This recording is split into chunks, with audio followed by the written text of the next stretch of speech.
Hello listeners, Jordan here. I just want to let you know that you can listen to Nighttime early and ad-free on Amazon Music. Include it with Prime.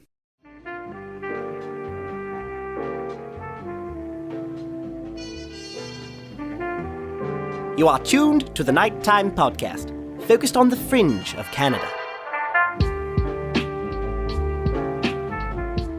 Hello listeners. Let me just say this. I lead the kind of life that leads to many videos of purported UFOs ending up in my inbox. And I'm not complaining at all, as I love to watch them, learn about them, and consider what the witness may be filming. But more often than not, it's either of too poor quality to look like much of anything, or it's something with an obvious explanation, such as a reflection in glass or a reflection within the camera lens. But with that said, like many of life's pursuits, identifying the object in question is just the destination. It's the journey that it's all about. And that's what brings us to tonight's episode.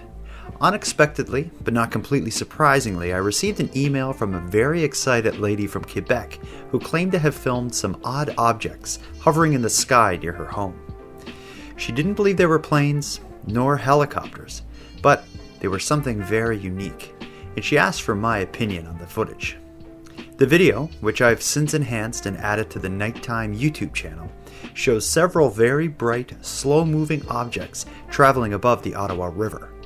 A thin stand of trees divides the witness's yard from the river, but the objects were so vibrant they're clearly visible as they pass between the trees that obscured the view. My first opinion was basically a head scratch. It stumped me right off the bat, and that usually doesn't happen. So I wanted to figure this one out. And that's the journey I'm going to take you on tonight. We're going to start by meeting Belia, the very excited lady who filmed the objects behind her home. And then we're going to take the video and Belia's account to Celebrated Canadian UFO researcher Chris Rutkowski for an expert analysis. So let's get into it. Tonight, in this episode of Nighttime, we're going to be considering the November 20th UFO sighting above Luskville, Quebec.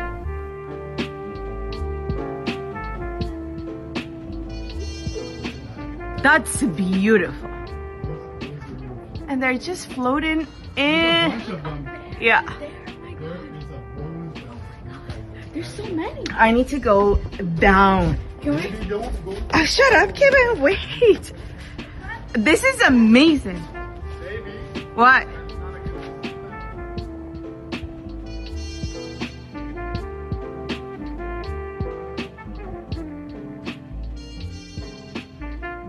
To begin, Belia, just tell me a bit about you. Who are you? I'm a mother. I'm a wife. What else can I say about myself? I'm just a person. I don't know. What do you want to know? You haven't done anything that would lead to aliens coming down from outer space and bothering you. You're just a regular person that was minding your own business and something happened, I guess. Absolutely not. That's the reason I think that I was so excited. It's hard for me to believe, but what I saw that day, it was like, there it is on your face, Yeah. And I was so excited. I was shaking. I'm not going to lie to you. I was shaking and I was like, oh my God, you can hear my voice. Like, this is beautiful. And my husband in the back, he was like, telling me like, baby, don't go, baby, don't go. And I was like, shut up, Kevin.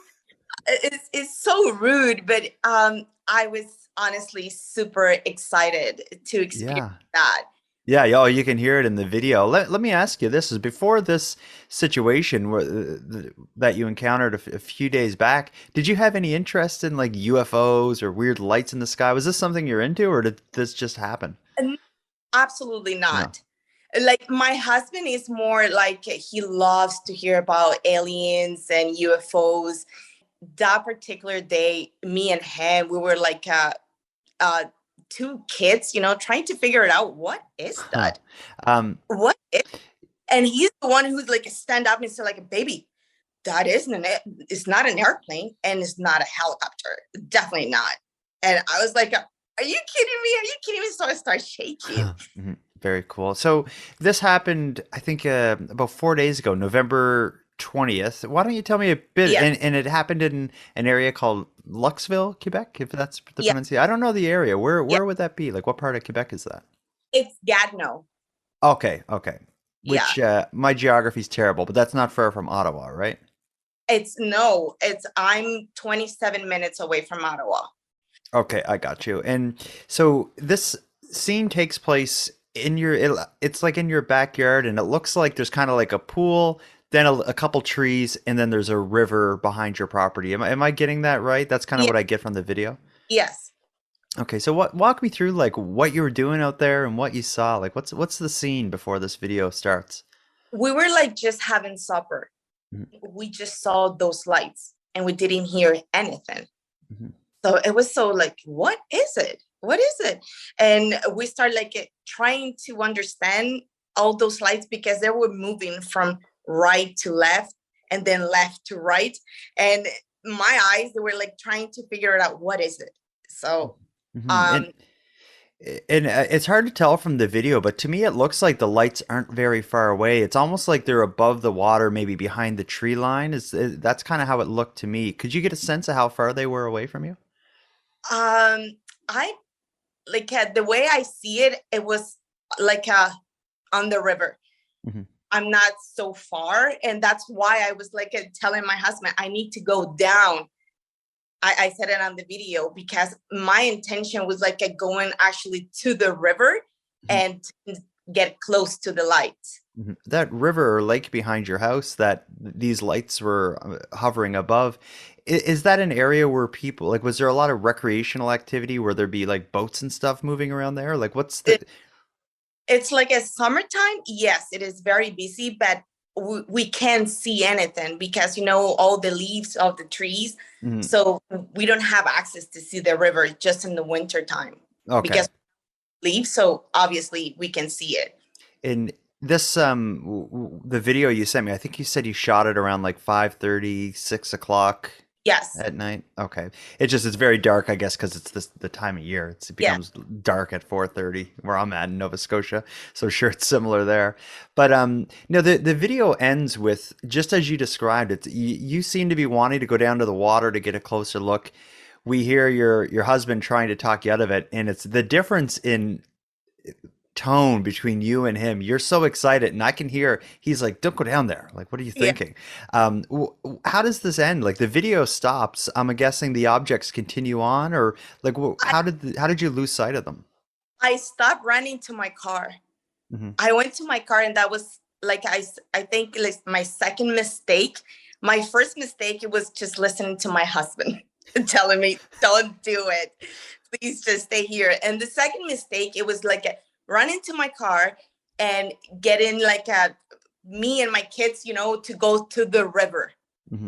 And at that moment, when I was getting in my car, that's when I hear, like, I don't know if it was like a fighter jet. I don't know. We heard like very, very loud noises. And that's what I say, oh no, I started screaming. And I was like, oh my God, because it was so loud and so fast.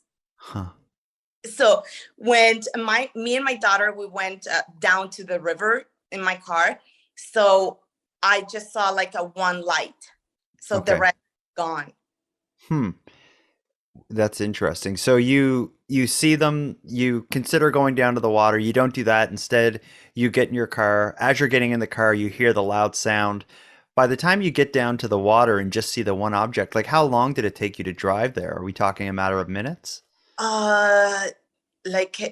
Maybe 1 minute.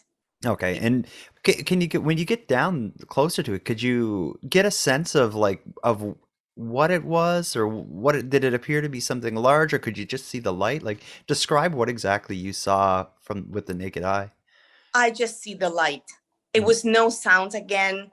It was nothing else, but you can see the object. It was right there. And like I said, it was not in my backyard. It was on the river. Second video that I sent you is like my daughter, she was recording, and you can see the light. It was like on the river. It appears, at least through the video, it looks like it's more of an orange colored light. Is that how it looked to the naked eye? Yes, it was orange. Okay, and without any sound. And well, I guess the only sound you described was when you were getting in your car. I guess you didn't have your eyes on the object at that time, but you did hear a loud noise. It must be connected, the noise you heard as you were getting into your car. Yes, and that's what I was so sad and upset with my husband after when I came back.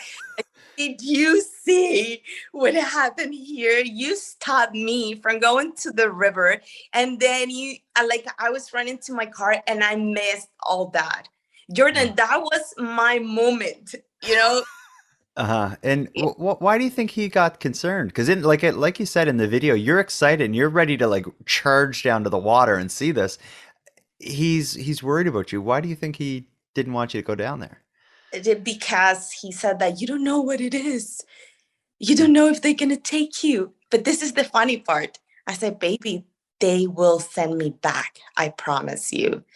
And you said like, no, we have kids and you have a husband. You don't do those things. You're not a teenager anymore. So for me, it was like, oh my God, you destroy right now everything. So you just missed it. Now, at this point, I'm sure you have no idea what it is, but what are you leaning towards? Like, what do you think you saw?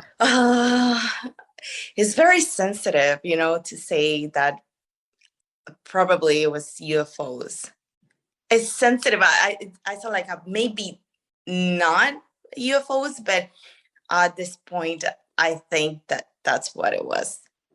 Are you near any like airports or military bases? Or is there any reason there'd be weird things in the sky around you? It's a military base, but it's in Ottawa. Okay, yeah. Like the other side of the river. So, in what river is that? That's behind you. Ottawa River. The Ottawa River? Yeah. Okay.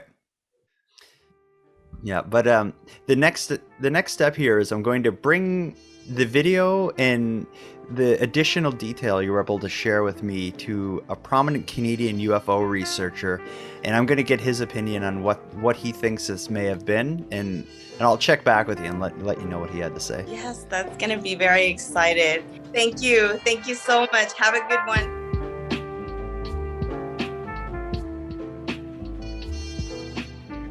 All right, so we're halfway there.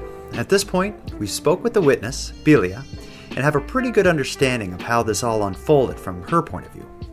Our next step is to visit the desk of Canadian UFO researcher and writer Chris Rutkowski. When our discussion starts, Chris and I had just finished listening to Belia describe the encounter. Now, Chris and I are going to watch the video together and hopefully get to the bottom of this mystery.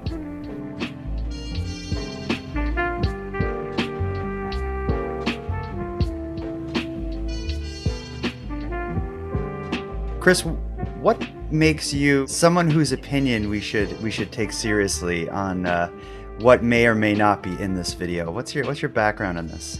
Well, whether people want to take my opinion seriously or not, I've been involved in investigating UFO reports and studying the phenomenon for 40 years now in Canada, and I've looked at literally hundreds of UFO videos, talked to many people about their experiences.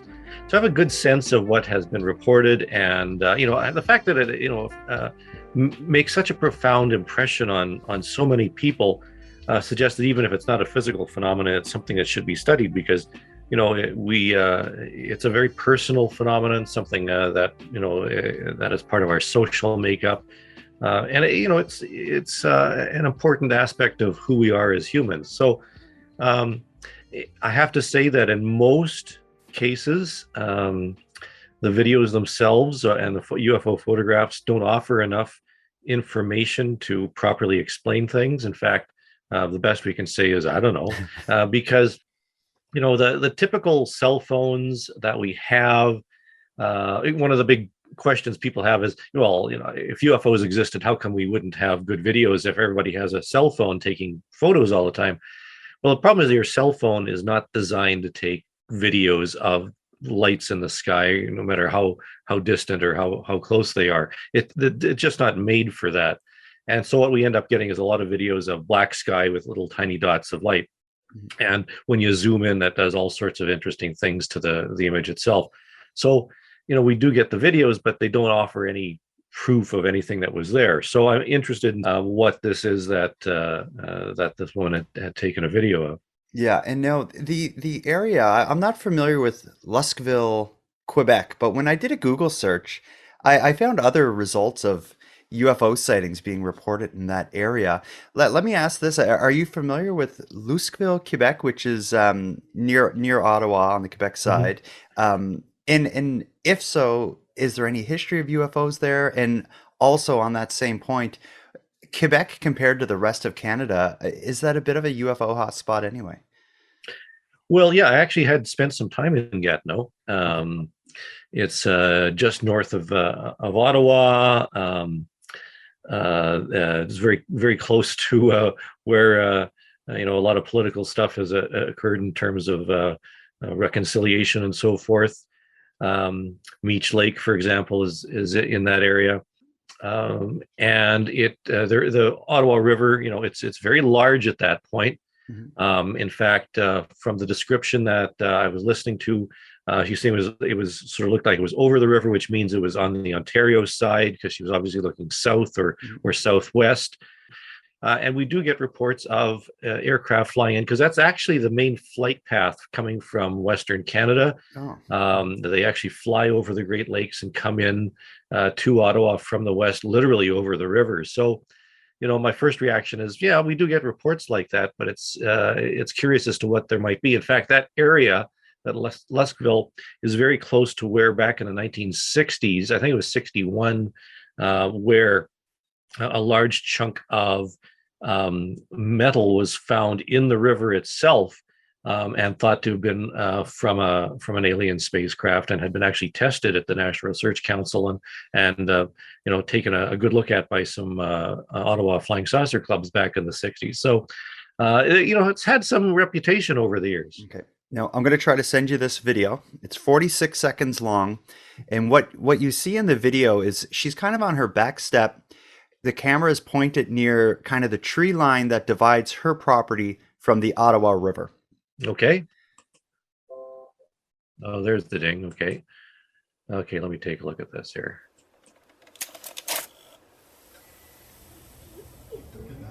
That's beautiful. And they're just floating in.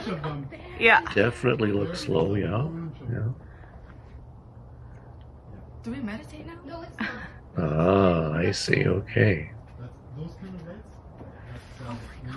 There's so many. I need to go down. Can we? Oh, shut up, Kevin. Wait. This is amazing. Baby. What? That's not a good idea. Why?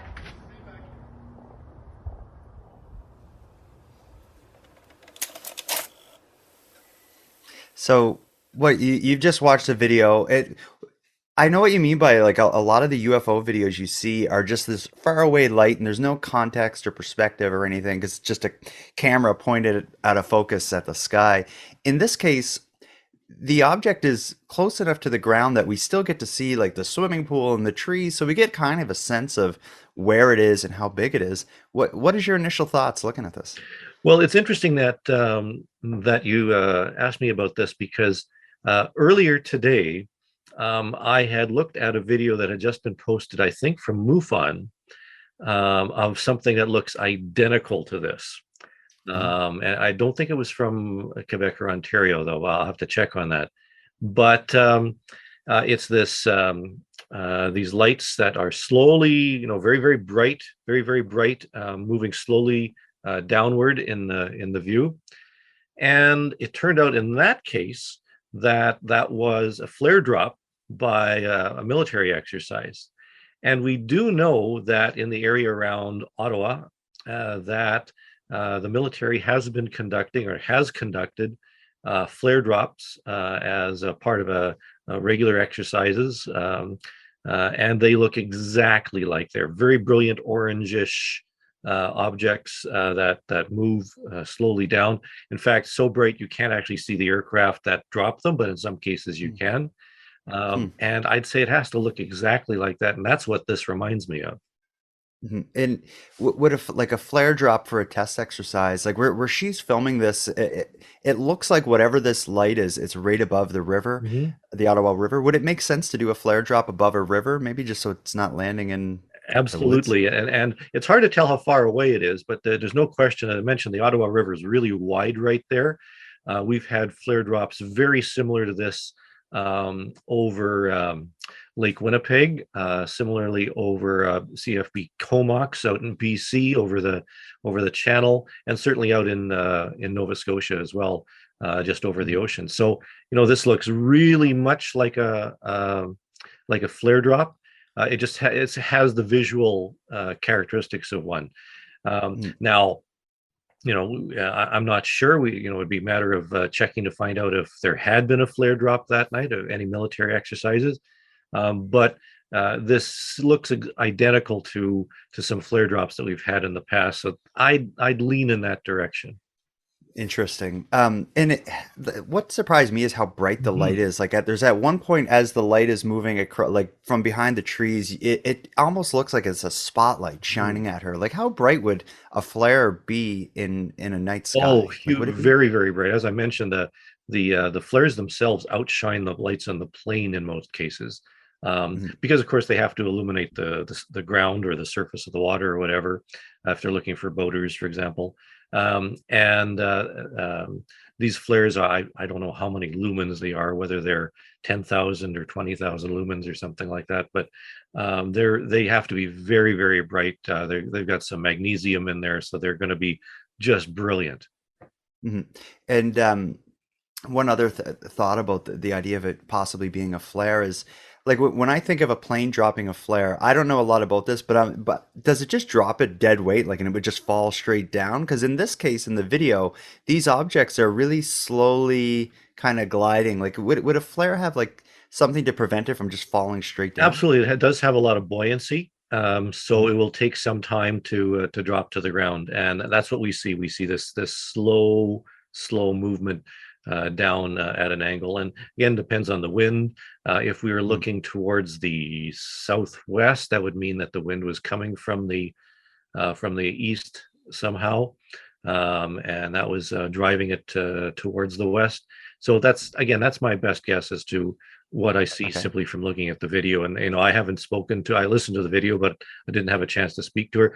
It's also remember that she and her husband were both excited. They weren't into UFOs necessarily, but they're talking about be careful, you don't know what they are, the aliens and this type of thing. So they have that mindset, and when you see Yeah. something that's unexpected and you don't encounter every day, and you probably are going to be thinking those terms. Mhm. And then another thing too that leads to the credibility for the idea of a flare drop is she did describe when she wanted to get into her car to go down to the water, she thought she heard like a fighter jet. Yeah, that's true. The sound would be it wouldn't have been a fighter jet, but it would have been a Herc or whatever they're using these days to do some drops. So it would be very loud, and it would, especially they are so close to the river that the sound would really reverberate down actually the river itself, since it's not. Interesting. I don't think it's frozen yet, but the water itself would reflect some of the sound up. Well, only other thought I had when I watched it first, my brain went to I never thought of a flare drop, but my head went to like some kind of like a Chinese lantern or something. But I don't think a Chinese lantern, which is kind of like a candle inside like a paper kind of bag, so to speak. I don't think it'd be this vibrant as far as the brightness. So that was kind of what led me away from that. Right. Yeah. Paper lanterns are bright, but nowhere near as bright as this. And Mhm. they move very, very similar because they're airborne. They're dependent on wind, so they would be very, very similar in that sense. Mhm. Now, with your theory at this point that it may be military in origin as a like a test exercise, that leads me to asking you about a book. Do you not have a book coming out about military related UFO sightings in Canada? Absolutely. As a matter of fact, hopefully by the end of December or early January, I have a book coming out called Canada's UFOs Declassified, which is all about military and RCMP cases that are found in the National Research Council files by pilots, by RCMP officers, of unusual things that were seen in the sky. And there's hundreds and hundreds and hundreds. In fact, the NRC files alone are thousands of pages. But I pulled out some of the more interesting ones, and some of the more curious ones were pilots and RCMP officers reported things that did not seem to have any explanation. So while we can possibly explain what was seen out in Luskville, Quebec, there are cases on file that don't seem to adhere to any particular explanation. As far as UFO videos go, this one, I like this a lot more than the typical one because it has context, because again, you can see the pool and the trees. You hear the witness describing what she's seeing and reacting to it. I don't think this is your typical throwaway UFO video, even if you do have a good explanation. What are your thoughts on that aspect of this? Yeah, it's a very good video in that sense. As I said at the beginning, most UFO videos and photos we get are black skies with dots. This has, as you say, context. We have some way of gauging the distance compared with the fact that, we see trees, we see the pool, the swimming pool. We can tell the elevation to a certain degree. So there are enough visual clues that do lend itself to an explanation, whereas most typical UFO videos that we see posted, on Facebook and a few other places are just lights or blobs of light with any context and no idea when they were taken, where they were taken, under what conditions, and the fact that they were zoomed out. So I would say that she was very, very careful to get that context, and it really helps us get a better understanding of what people are seeing when they report UFOs.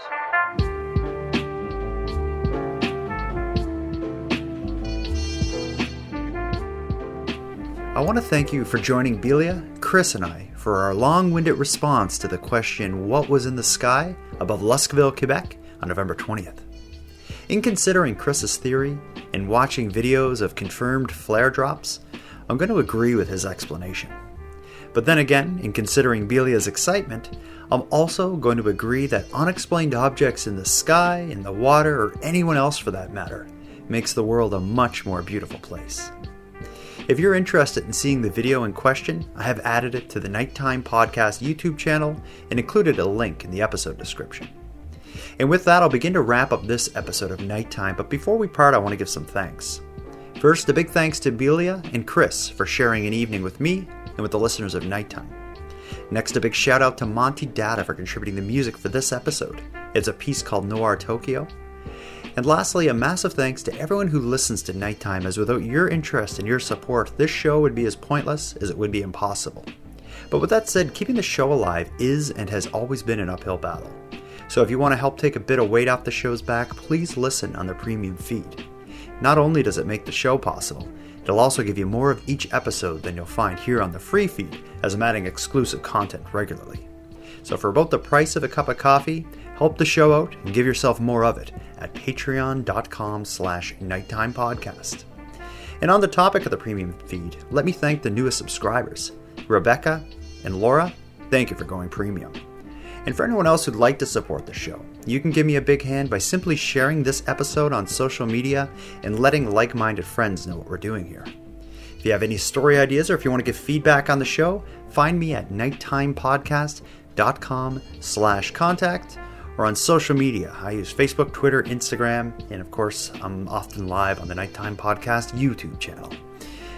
So until next time, take care of each other, hug your loved ones tight, and let me know if you see anything weird. In the video, you say your first response almost is, "It's beautiful." Why do you think that was your reaction? What was beautiful? Was it the experience or the look of the light? Like, what led you that way? The experience. It was the experience because, like I said, it's a person that I don't believe in those things.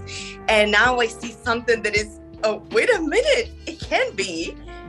Like, it may be. So for me, that was beautiful, to experience something like that. I said, like, there it is, Belia. You want more proof? Yeah.